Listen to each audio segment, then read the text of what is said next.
Ryan, our next guest, is a licensed marriage and family therapist who wants to help couples better connect with one another. This is true. Chris Matthews also has a book out. It's called Finding Your Relationship Fix: The 4 Reasons Couples Seek Counseling. He's also a husband and a father of 3. Chris, good morning. Welcome to the show. Hello. Thanks for Thanks joining for us. having And a very sharp dresser, by the way. I'm loving the threads there. I'm loving that shirt. Appreciate it. Thank you. All right. All right, so when I already disclosed to him that I am skeptical about couples therapy, be that as it may, This one. when should couples seek out marriage therapy? So couples should seek out therapy early and often. Yeah. You also hear a lot of times couples will talk about premarital counseling. I'm a proponent of pre-engagement counseling. Once you've already said I do, or excuse me, said yes to the proposal, there's now pressure. Right. So if you get to counseling early in that relationship, then you're able to hash out the issues before you have those pressures or the invitations going out.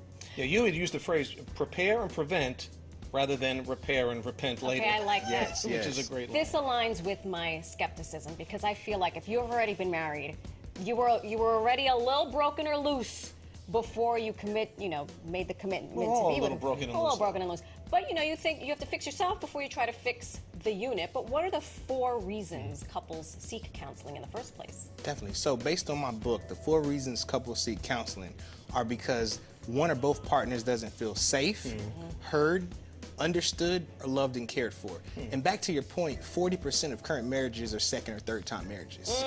Wow. Now, you take an approach that's called a systemic approach. So Right. explain that to folks at home.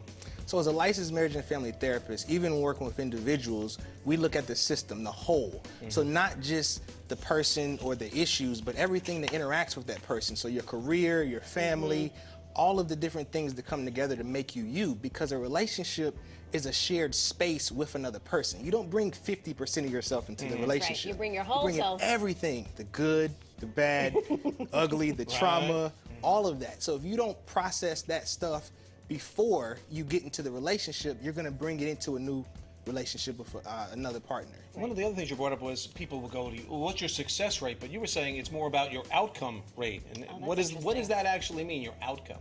So outcomes are essential to what you're gaining from the process. It's not the therapist's job to put people together or pull them apart. The job of the clinician is to work through the goals that that client has when they come into therapy. So there's this perception or conception that people are going to therapy because the therapist is there to fix something. Right. It's you doing the work. The therapist is there as a co-pilot to guide you through that process based on education and training. Right. I do love that when people are like, he didn't fix me. Right. Or she didn't fix me. Well, they think somebody's going to get blamed Right. Right. by the counselor in the relationship. Right. Instead of seeking out why that misbehavior, if you will, occurred, right? This, we were talking about this earlier. So many of us fall into you expect your partner to read your mind. But I also have heard to that point, I don't know how to communicate. I think in my marriage, and I got divorced, I didn't know how to ask for what I wanted. And then I just became afraid to communicate. So I just shut down completely. So how do, in the 1 minute we have left, how do we find Fix this? for Yeah, us. how do we find a way to evolve from I expect you to read my mind? Yeah, so communication is going to be based on what I like to call the 3 T's: timing, tone, and topic.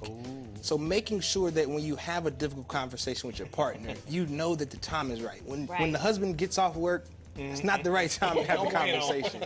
Also, making sure that you understand the tone. When you have an inviting tone, when you pull your partner in, you want your light to be bright enough, but yet soothing enough to pull your partner in. And then topic. Certain conversations need part 1, 2, 3, 4, and 17. 5. Right. So making sure you're not trying to rush and get everything out. Right. And then vulnerability. Making sure that you're willing to connect with the person. Oh my gosh. There's so much more here. I mean, you were just, again, talking about scratching I the know. And there's the book, Finding a Relationship Fix. Chris A. Matthews, thank you so much for Great joining stuff, us. great Thanks stuff. for having me. It's a Please pleasure come to be back. here. Yes, I will. We just scratched the surface. Absolutely, more to come.